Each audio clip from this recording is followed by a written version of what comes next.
नमस्कार, कसे काय मजेत ना? माझ्या चॅनलवर खूप खूप स्वागत आहे. सध्या आता सगळ्यांच्या घरात स्वच्छताचे आयोजन चालले असेल. म्हणजे 80-90% लोक तरी स्वच्छता करत असतात. प्रत्येक वेळी आपण स्वच्छता करतो, पण आता घटस्थापना कोणाच्या घरात करतात ना, त्यांचं तर थोडं जास्तच डीप क्लिनिंग असतो. तर तसंच आमच्या घरात पण आता डीप क्लिनिंग चालू आहे. तर बेळगावमध्ये जास्त पावसामुळं आपलं सगळं भिंत वगैरे काळपट वगैरे झालेलं असतं. त्यासाठी आपण ते फरशी पुसायचं जो मॉप असतो ना, त्याला 2 सॉक्स घालून घेतले आहे आणि थोडंसं ओलं करून थोडेसे त्याला शॅम्पू लावून असं फक्त जितका आपला दम असतो तेवढं पूर्ण प्रेशर लावून ते पूर्ण स्वच्छ करत होतो. तर प्रत्येकाच्या घरात असंच असेल, पण पावसाळा कोणाकडे जास्त असते ना, तर भिंती वगैरे असं सगळं ब्लॅक झालेलं असतात. तर आता ते बघायला पण होत नाही आणि सोडायला पण होत नाही. अशा प्रकारे आपण बघू शकता, मी स्वच्छ पुसलेल्या जागी पूर्ण थोडं कमी झालेलं आहे, थोडीशी इकडे राहिलेलं आहे.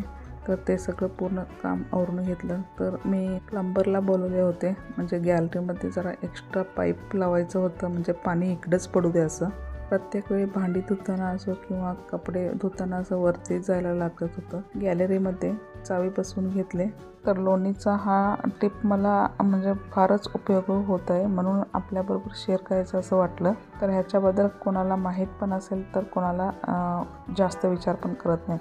तर इतके दिवस मी पण तसंच करत होतो. आता 2-3 वेळा असं झालं की लोणी पाणी घालून छान स्वच्छ धुवून घेत आहे.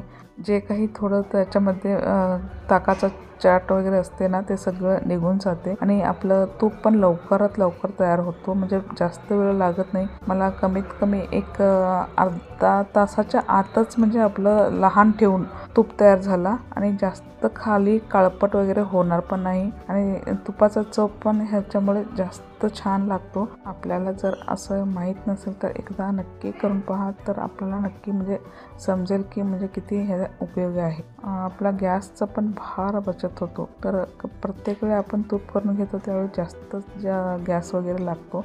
तर ह्याच्यामुळे तर गॅसची बचत फार होते. आता आमच्या सकाळच्या सकाळ लवकर काम आवरू दे म्हणून आपण काय करतो, प्रत्येक वेळी आपण पूर्वतयारी करून ठेवतो. तर एकदा असं होतं की काम जास्त असल्यामुळे तयारी करायला होत नाही. त्यावेळी काउंटरटॉपवर असं पेपर घालून ठेवायचं आणि जे काही आपलं काम असतं ना, त्याच्यावर करून घ्यायचं आणि ओटा पण स्वच्छ राहतो आणि जास्त कामात टाईम पण लागत नाही. तर आपण प्रत्येक वेळी भांडी घासतो त्यावेळी थोडं असू दे टाईम जास्तच लागतो.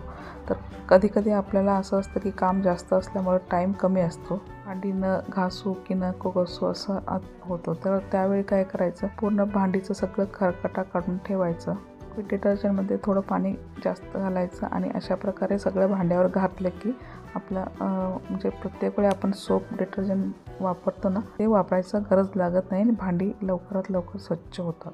सकाळपासून दुपारपर्यंत सगळं कामावरून घेतले. तर दुपारी डीमार्टचं ऑर्डर घातलेले तर पण आले.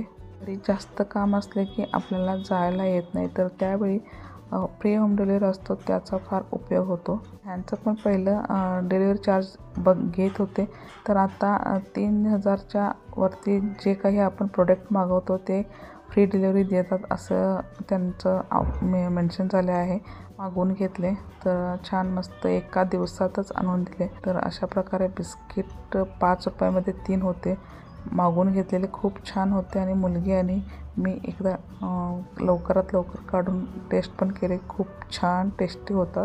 दुपारचं पण सगळं काम आवरून घेतले. तर प्लॅस्टिकचे डबे वगैरे, भांडी, स्टील भांडी हे सगळे गॅलरीमध्ये भांडी घासून ठेवलेले. तर 2-3 सुमारापर्यंत काय नव्हतं, तर 3-3:30मध्ये पाऊस सुरू झाला.